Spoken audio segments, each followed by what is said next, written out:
Onegashimasu. Welcome back to the Goju Karate Center. This morning we are going to run through the kata Sanseru.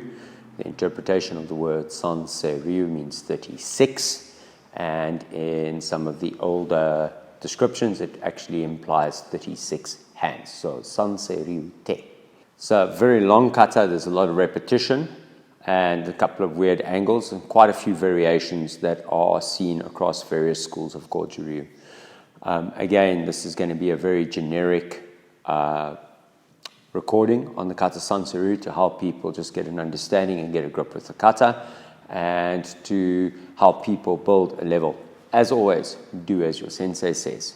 Hi, thank you.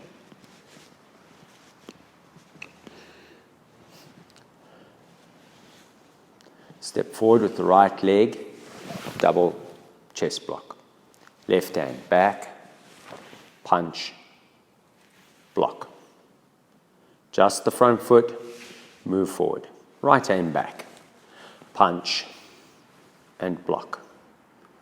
Forward, left back, punch, open, turn, stop. So, first place we're going to see variations in the kata will be on what your block does. So, punch, some schools, very big block. I noticed the other day watching Can's Karate, shout out to you guys, thanks for all the work you guys do and sharing and being part of a greater community, that you guys tend to have a large block and the idea behind the block is some level of trapping. And in our school, it's a smaller block. So there are varieties and variations that come in naturally. So look at what's happening there. The next big change or variation point will be on this move. Some schools have up, downward movement with this hand. Some schools hand, hand. Some schools hand, hand.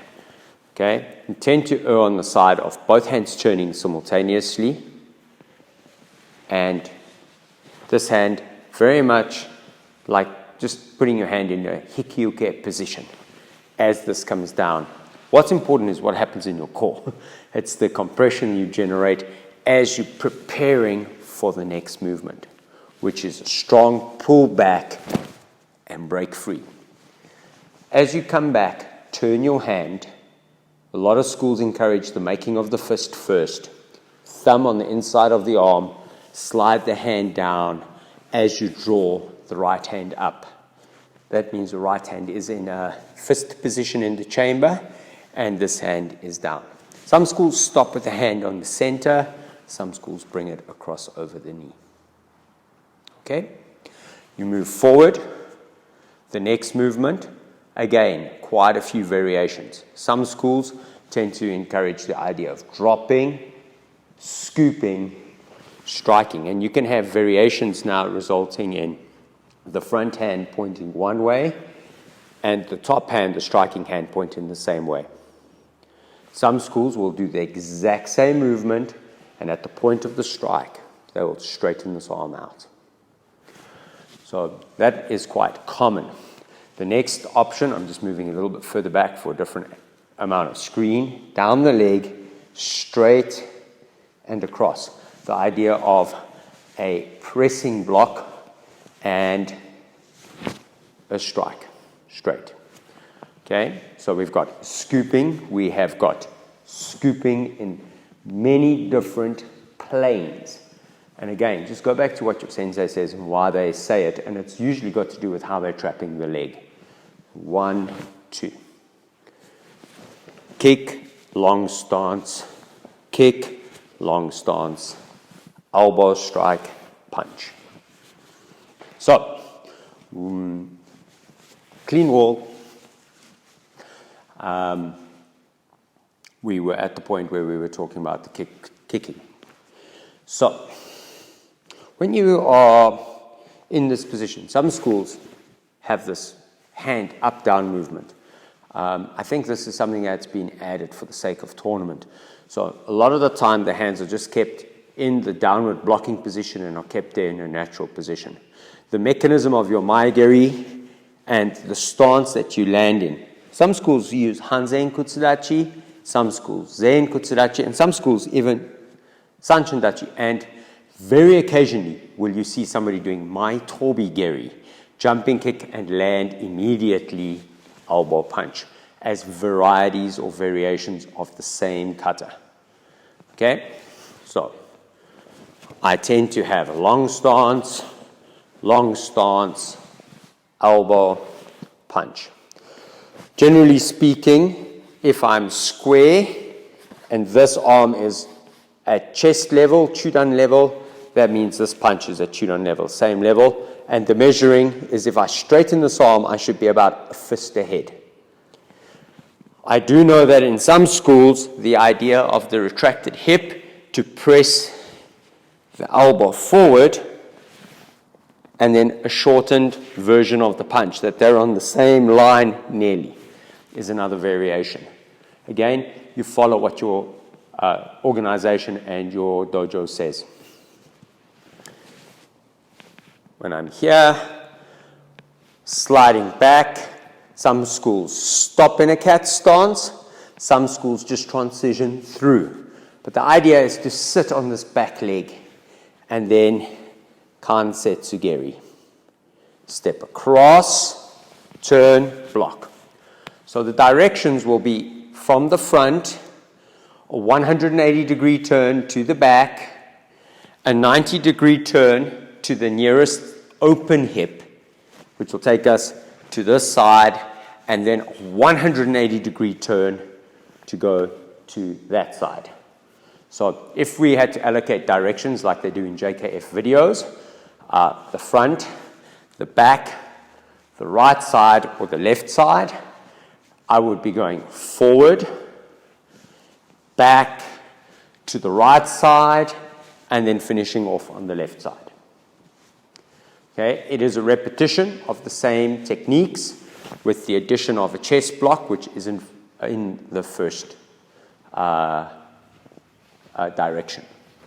So after you've done this and you've landed, there's no chest block, obviously. But now as we turn, I'm going to turn around so you can see. As I'm turning down, chest block. And a lot of schools, as you plant, a lot of hips and a strong chest block. Kick, 1, 2, kick, go to the near side. So in this case, you'd actually be going to the right, chest block. Kick, 1, 2, kick, and a strong chest block.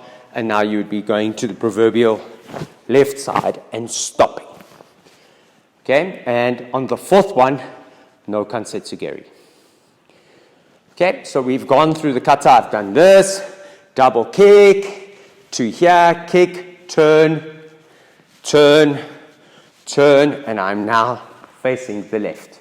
And again, you're going to see varieties and variations on when do the hands open. A very commonly asked question at any seminar for any school. When do the hands open? Do they come back closed? Do they come back open already? And again, defer to what your sensei says. All right, so I'm just going to do that from another angle so you can see. Back, 1, 2. Some schools encourage a very flat technique here. Some schools a little bit more angular. Come through, 1, 2. When you finish those, we move into the technique that looks like this. This is essentially an upward, higher, rising block. Okay, age uke. All right, receiving this way with many ideas on whether this or this is the weapon, and this hand, a variation of pressing down on your solar plexus. So like Cypher is this way, Sanseru is this way. You're pressing with the back of the hand possibly, or pulling the hand underneath their arm or underneath their leg. Okay, so this is the next position. Now, how we get to that position has again created a couple of varieties of techniques. So in some schools, the hand going up goes on the inside and then comes across. In some schools, the hand going up is on the outside and the other hand is on the inside. Some schools have both on the inside or both on the outside, and then other schools have one of them inside, one of them outside. And this again comes down to the specific school that they are doing a specific thing, and it usually can be traced back to a variation in bunkai, in interpretation of the technique. So I'm going to show you what I'm generally doing, and I may be wrong in how I'm doing this. So, if there is some criticism coming from somebody in the OGKK who says, no, it's this way or this way, I'm quite receptive to that. I am human, and I do make mistakes. And yeah, so we are at the point where we have gone to the left, double fist, right. As we stop, our left hand is on top. Or is it the right hand? Let's re-edit that. So, right, left over right, sorry. So, we're finishing, we're now left over right. What I tend to do is just bring my hands up. This hand does the face block, and this does this. It's quite a natural movement. Some schools want this hand on the inside, so they bring it up on the inside and then around. Okay? So I'm just up, down, and stop. Okay? So as I step, I transition through, up and stop. I draw my foot in. There may be a sweep. There may just be an inward movement. I bring my hands to the chamber. I shift forward, double punch. Turn, chest block, chest block. Now I go on the inside. So this hand comes up on the inside. This hand just covers. And I step and I stop. Draw my hands in, double punch. Now, that is in direction of the kata. In terms of what happens, I'm going to do it towards the camera so that you can see.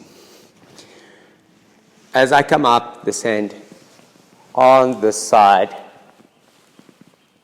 and I stop. When I draw my body back, there are varieties of this technique. Some schools, a big movement.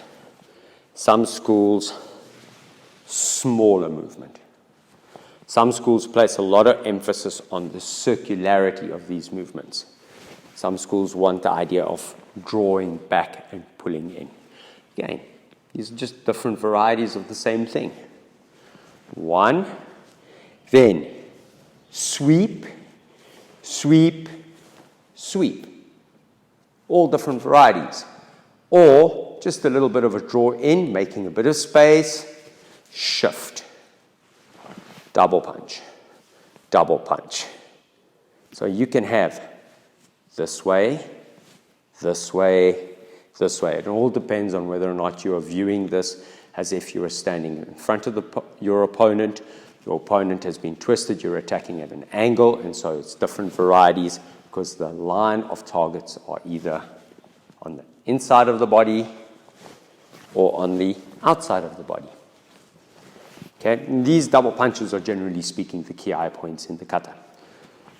All right, and then when you turn, some schools swivel to block, some schools pre-step, ben sukudachi or kosudachi, and block. And then repetition through the other side. And again, the varieties are endless, and you speak to your sensei and you say, what are you trying to, what does our school do? Okay? And then do that particular variant. When you get to the last double punch, we're moving to the end of the kata, and a lot of people get introduced to the double kouke technique. The way I was taught was that the top hand folds onto the bottom hand as you are starting the movement. And then the hands come up. The top hand kind of digs in your pocket. The bottom hand kind of takes out. It moves along and up. Now, some schools will end with both hands at a 45-degree angle, and that'll end up with them pointing in one direction. So normally, this hand will finish anywhere between 45 and 90. And this hand will finish between 45 and 90. Right? Very seldom do you see them going across the midline in the other direction. The stepping, some schools will swivel step the entire way, and some schools will corkscrew and step through. So I'm going to show you what they look like. So if I'm here and I swivel step, I'm basically stepping to there and my hands are coming out.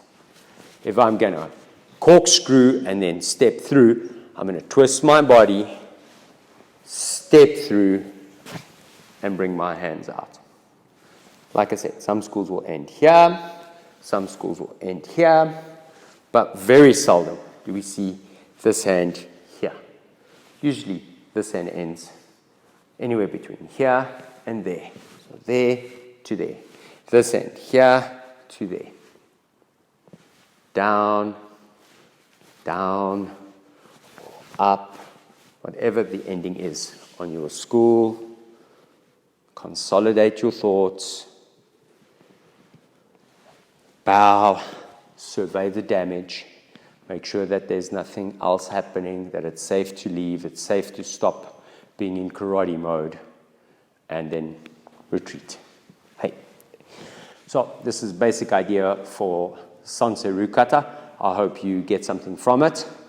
And coming up soon, collab video between ourselves, Dynamic Karate Incorporated, some of the instructors, Sensei Miguel and Dwayne, doing something in collaboration with a little bit of applied karate. And we're hoping to get it finalized in the next couple of days. Hi. Hope you enjoy. Please look out for that. Arigato gozaimasu. Thank you very much.